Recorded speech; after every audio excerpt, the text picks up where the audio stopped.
5 ஆண்டு தவணைக்காலம் முடியும் வரையில் அம்பாங் நாடாளுமன்ற உறுப்பினராக சேவையாற்ற விரும்புவதாக அதன் பிகேஆர் நாடாளுமன்ற உறுப்பினர் ரோட்ஜியா இஸ்மாயில் தெரிவித்துள்ளார். 5 ஆண்டு தவணைக்காலம் முடிந்த பின்னர் பிகேஆர் சார்பில் யார் வேண்டுமானாலும் அம்பாங் தொகுதியில் போட்டியிடுவதற்கு வழிவிட தாம் தயாராக இருப்பதாக ரோட்ஜியா குறிப்பிட்டார். அம்னோவிலிருந்து விலகி பிகேஆர் அம்பாங் தொகுதியில் ஓர் உறுப்பினராக சேர்ந்துள்ள முதலீடு, வர்த்தகம் மற்றும் தொழில்துறை அமைச்சர் தங்கு ஜஃப்ருல் அசீஸின் வருகை அம்பாங் நாடாளுமன்ற தொகுதியில் இடைத்தேர்தல் நடைபெறலாம் என்ற அறிகுறிகள் தென்பட்டுள்ளன.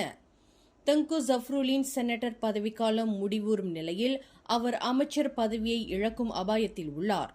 அவர் தொடர்ந்து அமைச்சராக இருக்க வேண்டுமானால் இடைத்தேர்தல் வழி நாடாளுமன்ற தொகுதியில் போட்டியிட்டு வெற்றி பெற வேண்டிய நிர்பந்தத்தில் உள்ளார். தங்கு ஜஃப்ருல் திடீரென்று அம்பாங் தொகுதியில் சேர்ந்திருப்பது தனது எம்பி பதவிக்கு ஆபத்து ஏற்பட்டுள்ளதாக ரோட்ஜியா கருதுகிறார். மேலும் செய்திகளை தெரிந்து கொள்ள கீழே இருக்கும் பெல் பட்டனை அழுத்துங்கள். உங்கள் மகிழ்ச்சியை வெளிப்படுத்த லைக் மற்றும் ஷேர் செய்யுங்கள்.